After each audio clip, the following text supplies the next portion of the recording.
managana kayo. Kapayapaan, kaliwanagan, ngayon at lagi.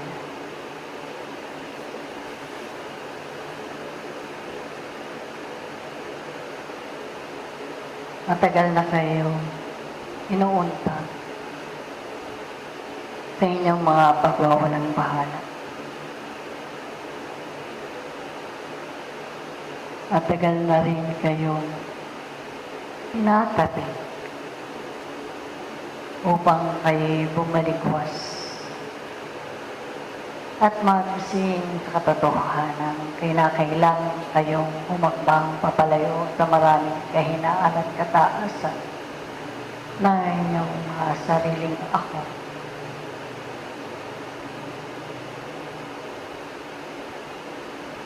Maraming pagkakataon na nasayang.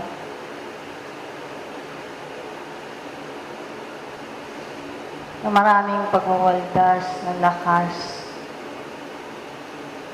na walang kabuluhan.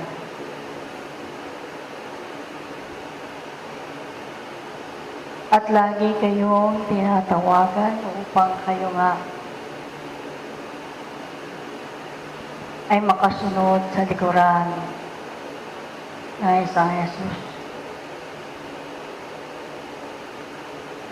Sapagkat ang kabanalan at kawagasan ang siyang pangunahing adhikain ng inyong mga sariling ako upang kayo maging karapat-dapat sa lahat ng sandili. At kung sa pakikipamuhay sa kapatagan ng lupang ito'y hindi pa rin ninyo nakikilala ang katotohanan ng inilalawit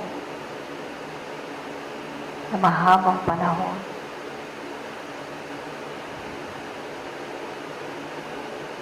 Ay kinakailangan nga kayo magising.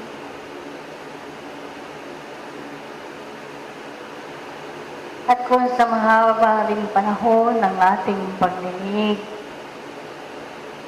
ay marami pa ring masalikod-kod sa inyong buhay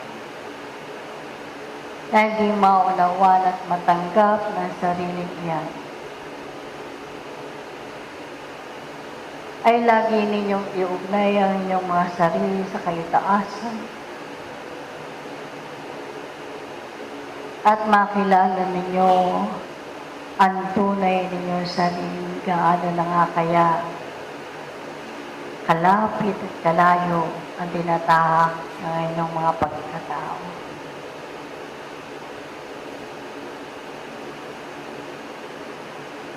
Tulad sa mga sandaling ito,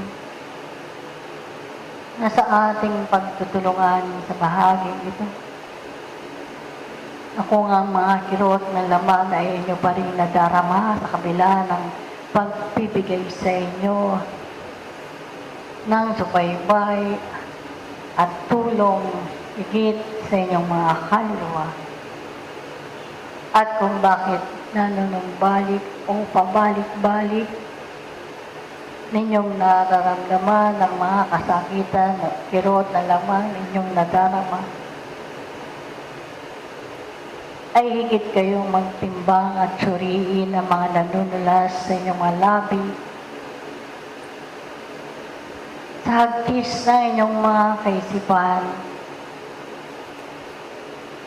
sa igkas ng inyong mga balikat at mga bisig, sa paghakbang ng inyong mga panyapak, upang dooy makilala ninyo at maalala ninyo ang mga nakaraan ninyong nagawa na kayo ay nagpabaya, na kayo ay nalisya, na kayo ay hindi pa rin nakauunawa kahulugan ng buhay na tinatahak ninyo sa kapatagan ng lupang ito. winiwigangang kayo ang pangunahing lulunas sa inyong mga suliranin. Sa mga kirot na lamang na inyong nadarama sapagkat nagiging paulit-ulit ang inyong pagdudulog at paghingi ng awa sa dakilang Ama. Kung sa bahaging iyan ay natututunan ninyo ang sining ng pananahimik at pakikipag-ugnayan sa dakilang Ama,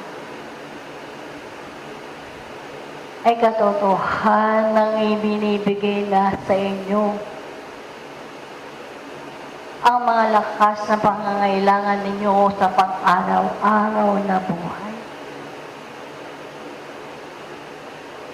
At kung higit pa ninyong nagagawa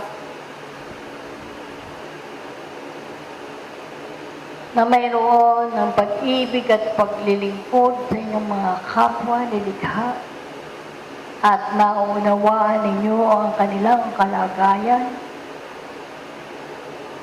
hindi man ibuka ng inyong mga bibig ang maraming kataga ng paghingi o paghiling ninyo ng awat habang ay katotohanan ibinigay na sa inyo. O kaya nga dumoroon sa bawat isa na siyang naglilingkod sa pangalan ng Ama ang kalakasan at walang himpil na paggawa ng kanyang sarili sapagkat nakadarama siya ng kaginhawaan, hindi lamang sa kanyang katawang laman, kundi higit sa kanyang espiritong humihingi ng kapayapaan at kaligtasan. Kung gayon, mga iniibig na mga kapatid, kayo ang nagkukulang sa mga sandali na dapat ninyong punuan ang inyong mga sarili sa mga panahon ng inyong pakikitalat sa kapatagan ng lupa.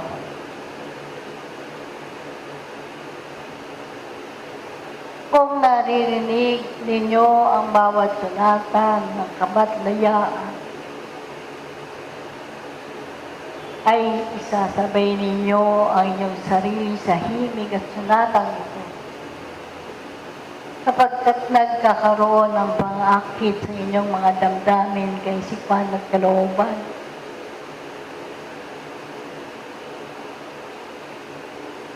Na ibinibigay ninyo ang pag-asa sa inyong sarili.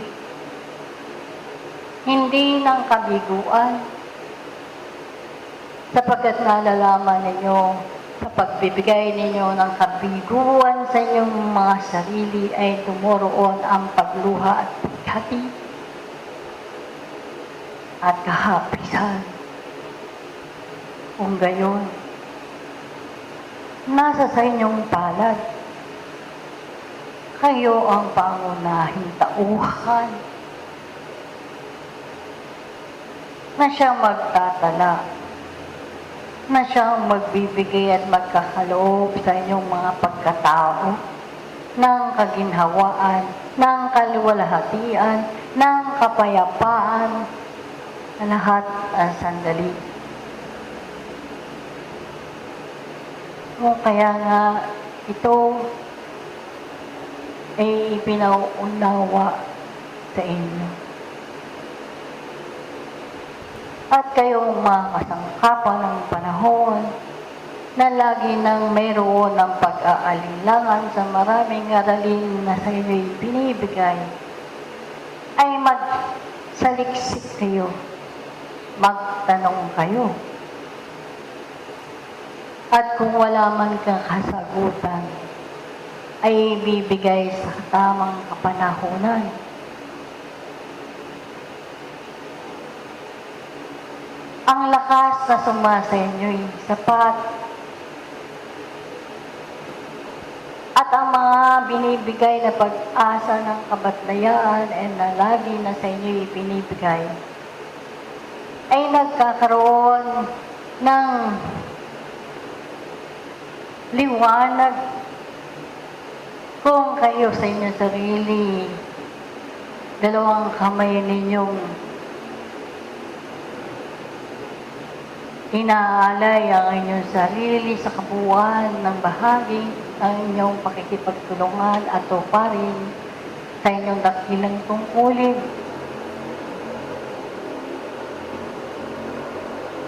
Kung ang pag-aalinlangan ninyo ay nauukol sa pagtutulungan,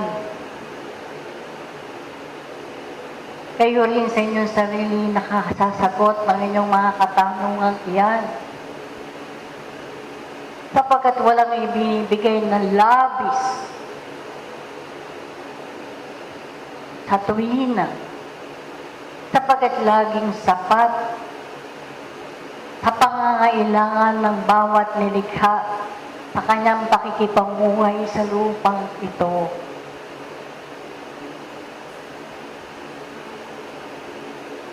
Sapagkat ang kalalabisan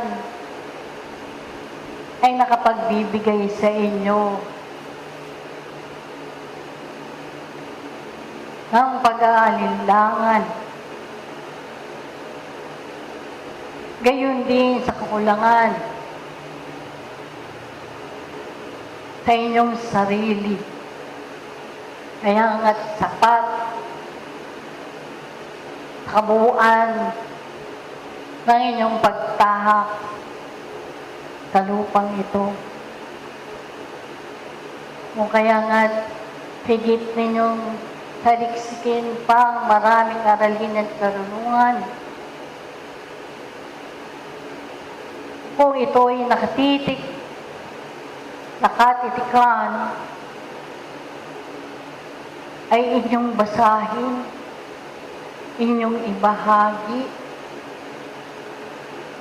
upang dito hindi lamang kayo ang magkaroon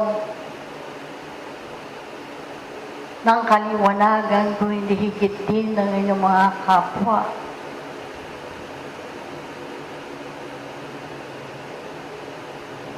Dahil dito'y kayo'y kasangkapan ng panahon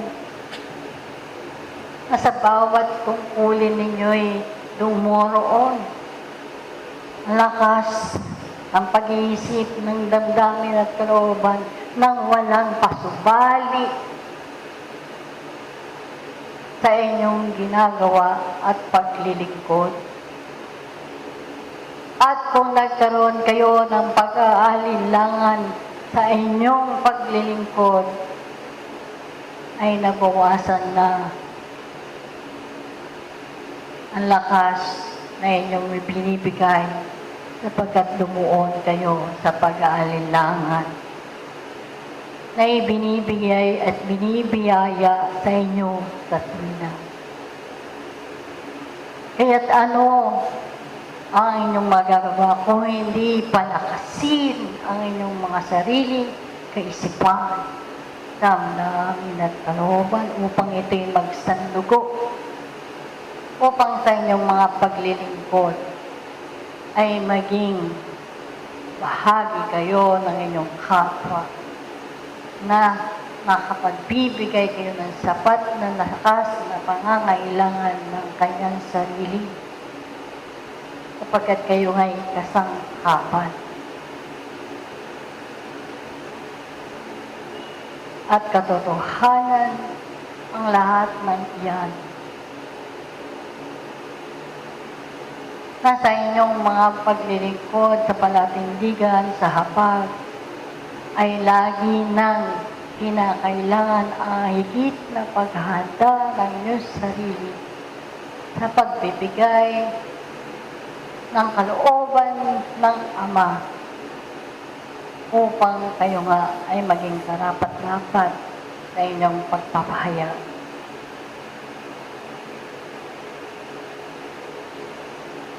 At bilang nakikinig, ay hindi lamang dapat na kayo ay tumanggap ng mga pahayag o hindi ang magsuri na hindi kinakailangang tanggapin ng karak-karaka ang mga pahayag ng sino man na naririto at nagpapahayag sa inyong kalagitnaan. Sapagkat kung kayo'y magiging gayon sa inyong sarili, kayo ay nagiging isang manglilingkod na tumatanggap lamang ng walang pag-aaral. Nagiging panatiko. Kaya nga't iniiwasan ang mga bagay na ito upang kayo nga ay higit na makaunawa at matutunan ninyo sa inyong sarili ang mag-aral at magsaliksik.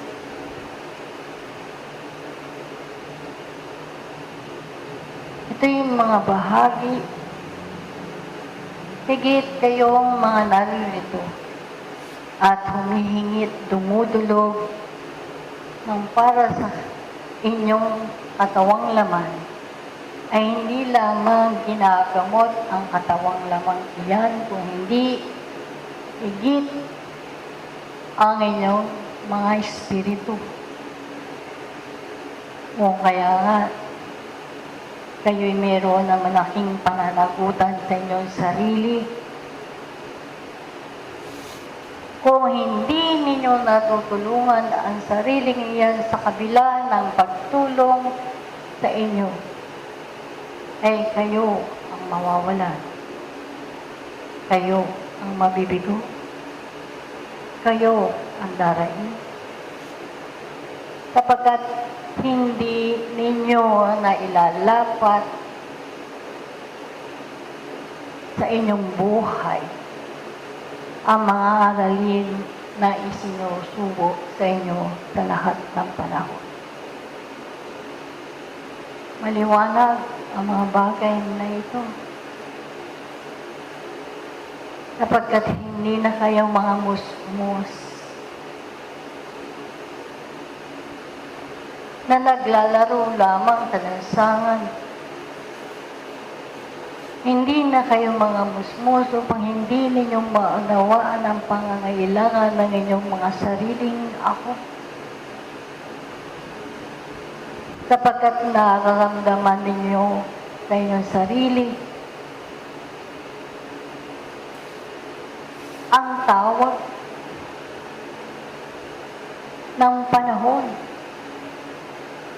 Nararamdaman ninyo ang mga pangyayaring naghaganap sa inyong kapaligiran. Nakikita at nararamdaman ninyo ang mga kapatid ninyong dumoroon sa pusikit na kadiliman at dumoroon sa maraming digmaan na nangatatakot, nagugulumihanan sa kanilang sarili. Ipinakikita at ipinadarama sa inyo ang lahat ng iyan sapagkat kayo'y bahagi ng kabuuan ito. Na kinakailangan ninyong magsikap sa kabila ng inyong kaliitan ay maibigay ninyo ang inyong sarili. Maging sa talsik ng inyong kaisipan ay nakatutulong ang mga bagay na ito upang magkaroon ng liwanag ng alangaang at magkaroon ng kagaangan sa kanyang sarili.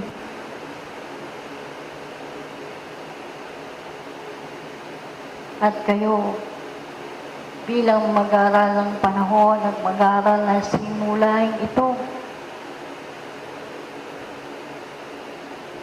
na lagi niyong winiwikang kahimapalag.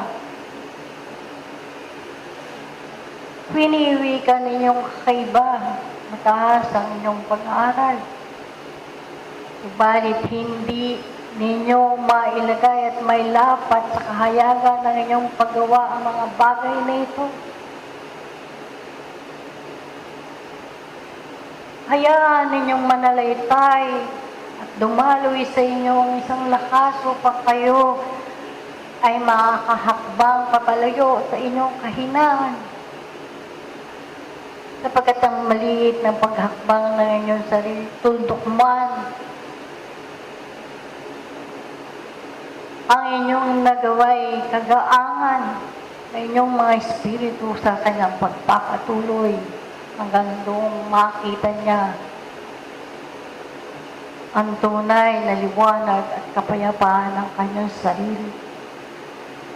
At dahil dito'y patuloy niyang ihahakbang ang kanyang mapanyapak tungo sa kabanalan ng kanyang sariling ako. At higit kayong magiging mapalad kung ang lahat ng ito ay naaalinsunod ninyo. At ang pangunahing paglilingkuran ng tao'y ang kanyang sarili upang siya'y makapagbigay ng alay sa kanyang kapwa sapagkat marunong siyang umibig sa kanyang sarili at makaiibig siya sa kanyang kapwa na tulad sa kanyang sarili. Kung gayon, mga iniibig ko, huwag kayong magkaroon ng pasubali sa lahat ng sandali ng inyong pakikipag-aral. Hayaan ninyong madama ninyo ang bawat pahayag na naririnig nyo'y maging isang himig na magbibigay sa inyo ng lakas at pakikipag-ugnayan sa kaitaasan. At ang mga bagay na ito'y siyang makapagbibigay sa inyo ng paghakbang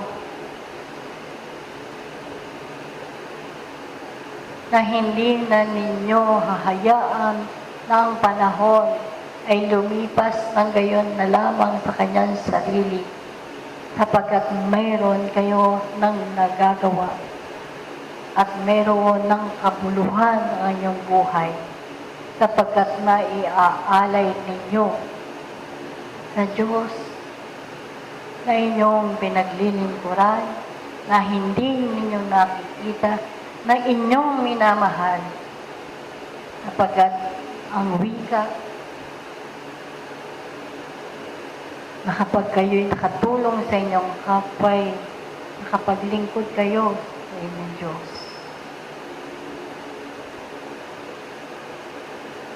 Sino sa inyo ngayon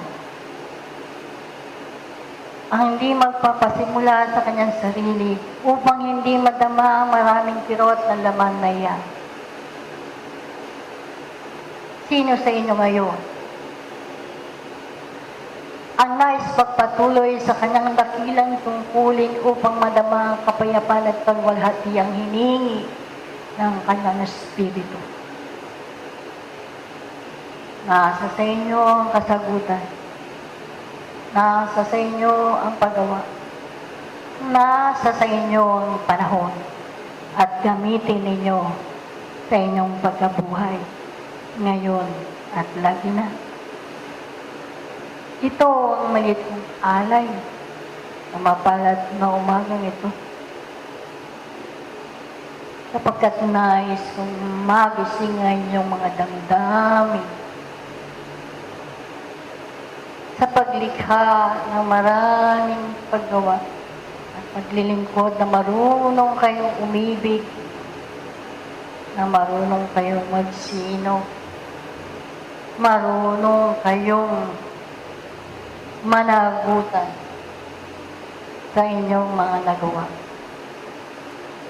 Kaya nga, ang pag-asa ay lagi nang inilalawit sa inyo at tuluyan ninyong wakasan